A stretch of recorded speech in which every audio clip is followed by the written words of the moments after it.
NATO met in Brussels today for talks on sending more weapons to Ukraine. With Moscow now shifting its military focus to the east of the country, NATO's chief said the war could last years as Russia still wants, quote, the whole of Ukraine, end quote. Today, the U.S. Senate will also take up legislation to end normal trade relations with Russia and ban oil imports. The U.S. has also imposed new sanctions on Russian financial institutions and Kremlin-linked individuals, including President Vladimir Putin's 2 adult daughters. In Minneapolis, prosecutors say they will not file charges against the police officer who shot and killed 22-year-old Amir Locke in February. Police and SWAT entered Locke's home and found him on the couch holding a gun he was legally allowed to carry.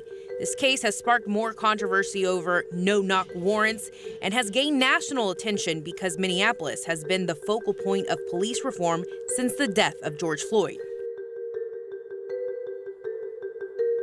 Governor Greg Abbott has announced plans to reduce immigration in Texas once Title 42 is lifted on May 23rd. Title 42 is a COVID-era policy that blocked asylum claims and sent migrants back to the border over fears of spreading coronavirus.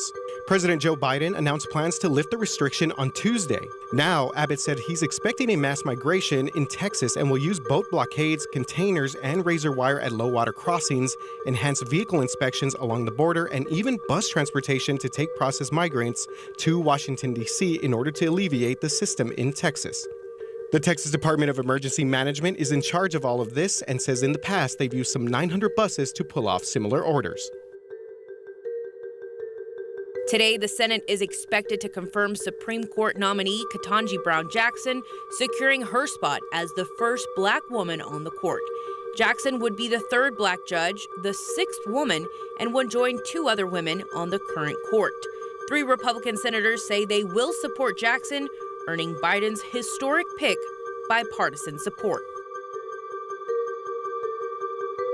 Some Twitter users will soon notice a much-needed feature on the app, an Edit tab. In a tweet, the company says the feature will be tested in the coming months. It will be available to users of their paid subscription service, Twitter Blue. The announcement of the new feature came on the same day that Twitter said billionaire Elon Musk would be joining its board. On Monday, Musk invited his followers to vote in a poll on whether the platform should support an Edit feature.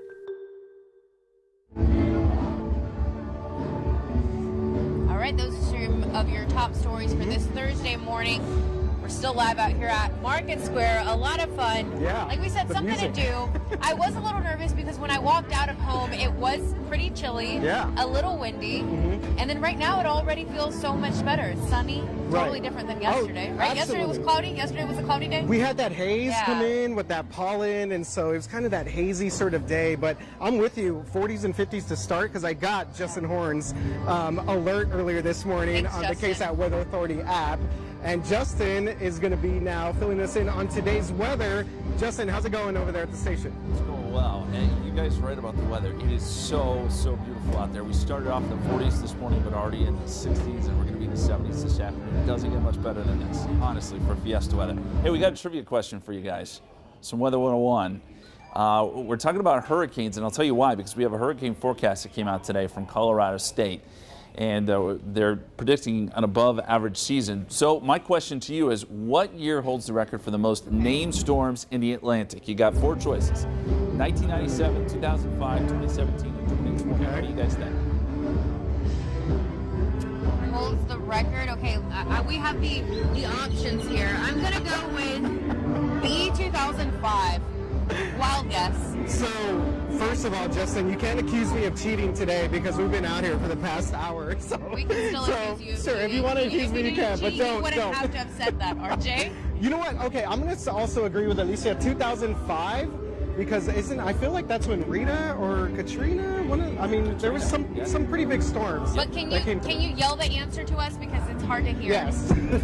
So you guys we need to know. You guys are so close. 2005 was a close second. 2020 actually holds the record for the most named storms in the Atlantic. But 2005, as I said, was a close second. Yeah, almost. You guys are very, very close. 2020. 2 years ago. Yeah. Okay. Yeah. So in that year, we had a ton of named storms. It's been very active, really, the last several years, and we saw a record 30 named storms and 14 hurricanes in 2020. 2005, you guys guessed that one. That was a close second with 28 named storms and 15 hurricanes. So 2005 did actually have more hurricanes than 2020, but 2020 had the most named storms. So there you go. And again, why we bring that up? Colorado State put out their forecast today for the 2022 hurricane season. They're calling for 19 named storms, 9 hurricanes, and 4 major hurricanes. So this is another active season. At least that's the idea.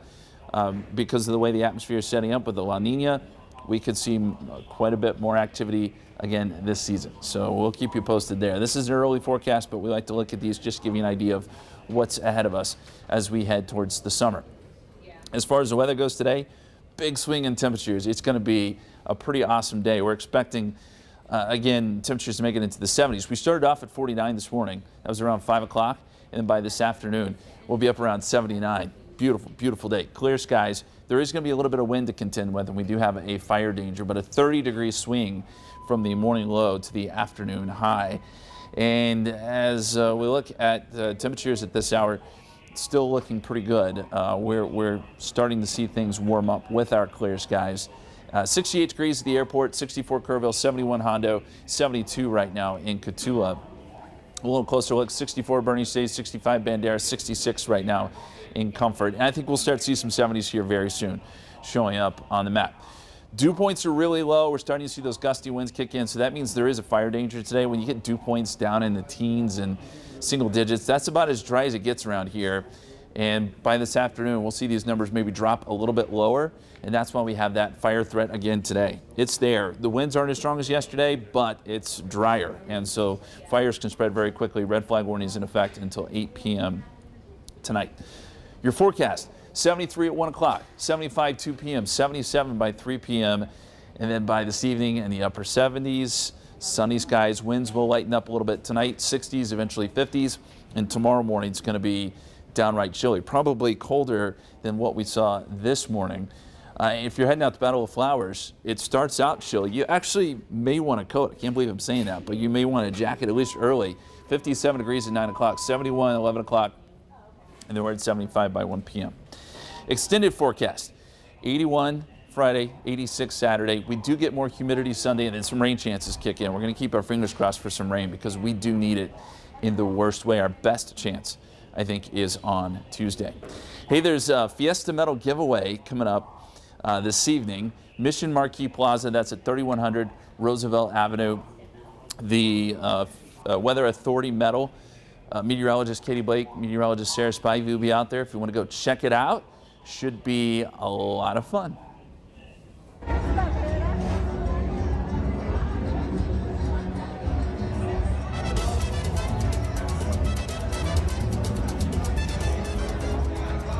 So we moved a little further from the stage because it was really loud. Yeah. And it was really hard, at least for me to hear. It was, even though they were jamming a George Strait song, one of my favorite George Strait songs. I enjoyed it, but yeah, it was getting a little bit Can you sing us a little?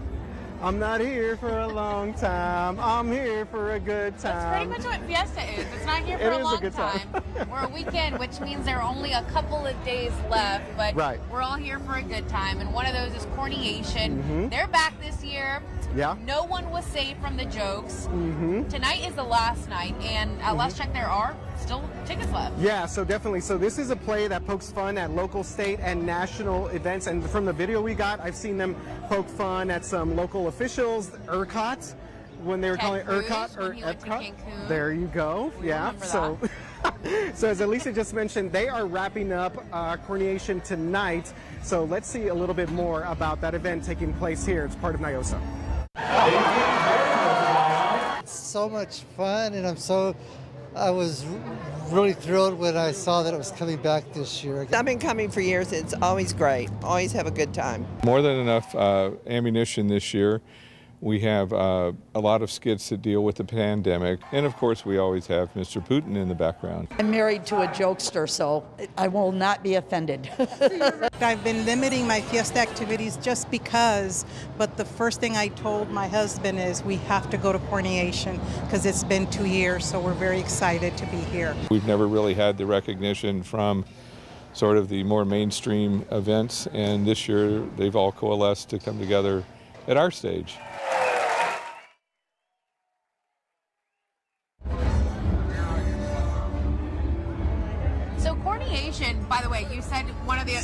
I got for Nayosa in mind. Yeah, he's excited for Nayosa. You aren't even going. Let me throw you under the bus. Maybe. Still 2 days left for that. Okay. Well, coordination, again, today's the last day. And really this event has grown to be one of the biggest for the LGBTQ plus community. And it was really cool to see all three of the kings, you know, the Fiesta royalty there gathered. And all the proceeds of this, because we know Fiesta is a party with a cause, part of those proceeds are going to go to the AIDS Foundation, also Thrive Youth Center, and Beat AIDS. So all for a good cause. And they're having a good time out there. I know a lot of people that have been out there. It's a lot of fun. So again, that wraps up tonight. And also happening today, Taste of the North Side. This is another event that had to be on delay because of COVID, but they are back and they benefit the Brighton Center. So the Brighton Center helps preschool-aged children with developmental delays or any sort of disabilities. Earlier this week, I got a chance to go to the Brighton Center to hear a little bit more about what they do for our community. Seeks to provide help at the right time. So 90% of brain development happens before the age of 5 for children, and so we really focus our therapy and education models on that early age, because we know if we get in there and do the work that needs to be done, we'll have the most impact. As a nonprofit, we seek to provide services to families regardless of their ability to pay, and so to do that, right, we have to have the support of the community. So Taste of the North Side is a really great way for our community to help support the Brighton Center. Navigating this for your child is really difficult. We always say you don't know what you don't know, and so we're really here to help parents understand what's available to them, what they need right now, and then get them on a path for where their future may not seem so overwhelming and scary. About 70% of the kids that we work with in our therapy program never need services again. And I think it's just a testament to the right help at the right time, getting in early and working with the families that will really set them up for a successful future. Stand by. Okay, so Taste of the North Side, a little bit different. It used to be on Wednesdays. Now it's tonight. It's Thursdays, and it used to be at the Sonterra Country Club. Now it is at the Dominion Country Club. So just a little bit of heads up for people that are maybe bought tickets and are like, wait, I thought we were going to Sonterra. It's actually at the Dominion. So just kind of keep that in mind. I've never been to this event. I have heard a lot about it, especially this year, if we're being honest on my case. But it looks like a good time. Yeah, it's a lot of fun. Some good food, some good drinks, as a lot of parties are with Nayosa. There's a lot going on, though, the rest of the day. So what other Fiesta happenings are going on today? On your screen, you should see a list of them. And I'll list a few here. Senior Fiesta. You have St. Philip's. They're also having their Culture Fest. Fiesta San Fernando over by the cathedral. That one's a lot of fun. Fiesta de los Reyes, I mean, we're here. Yes. The party starts at 10 a.m. at Marquez Square. They're already going out here. It's Navy Day at the Alamo as well. Pack Fest. That one, have you ever been to that one at Palo Alto College? I was going to ask you, no, I have not. So fun. Okay. And their medals are always the best, in my opinion. Okay. So, unfortunately, not going to make it out there tonight because I'll be at Nayosa. But wow. Pack Fest is a great family-friendly event to check out. Well, shout out to Pack Fest. Of course, the people there at Palo Alto do a great job. And the other one here, the Battle of Flowers Association, the Band Festival. Boom! It is going down with the bands. I love this competition, so that's going to be a lot of fun too. Yeah. With all the local bands taking place as they get ready, they're going to be marching and doing all sorts of stuff. It's going to be a lot of fun. We're going to be out there tomorrow. Oh, yeah, that's right. Battle of Flowers too. The pre-party, the Insider event. Hold on, let me just mention that before we leave here. The Insider event, there's still tickets left. You can come hang out with us, meet some of the other talented journalists and anchors for KSAT 12 News. We're going to be out there in the morning, and then of course a watch party for the Battle of Flowers parade. And then the flambeau. There's just a KSAT Insider event. So if you want to Google KSAT or go on our website, KSAT Insider, you'll find the information there and a link to tickets. Yeah, we have a lot of stuff online for you to check out as we wrap things up here with Fiesta and at Market Square. Wanted to give just another quick shout out. It's been about a week since Hispanic Elvis passed away, this local icon, and this was his spot right here. So you could just imagine that his spirit is carrying on throughout all of Fiesta. Would love to take pictures with people, conversate with people. So yeah, shout out to Hispanic Elvis, his family. Our condolences to them as we're here at Market Square. Just started kind of thinking about him a little bit earlier. Absolutely. I mean, when you come to Market Square, even if you're not from here, you've probably spotted him. So definitely missing his spirit here today. But we trust that, I don't know, his Hispanic Elvis spirit will live on. Yeah, definitely. And people are already honoring him. Again, it's been a week since his death. That was confirmed by his family. So we miss him. Yeah, we do. And as we wrap things up here for KSAT News Now, again, all this information on today's events, the rest of the things that we have going on for the rest of the week, the Insider Party is all on KSAT.com. Yeah. And I think we're going to wrap things up here for Market Square. Viva Fiesta. Let's go. You know, I wasn't too prepared. I wish I would have had like a cascaron and then popped, cracked it on your head. Well, we do have the vendors out I here, wasn't but no prepared. cascarones. Oh, we do we'll have do some. shopping. Yeah. Viva Fiesta, you guys. Have a great day. We'll see you back here 11 a.m. tomorrow. Battle of the Flowers Friday. Going down. Battle of Flowers. Bye, y'all.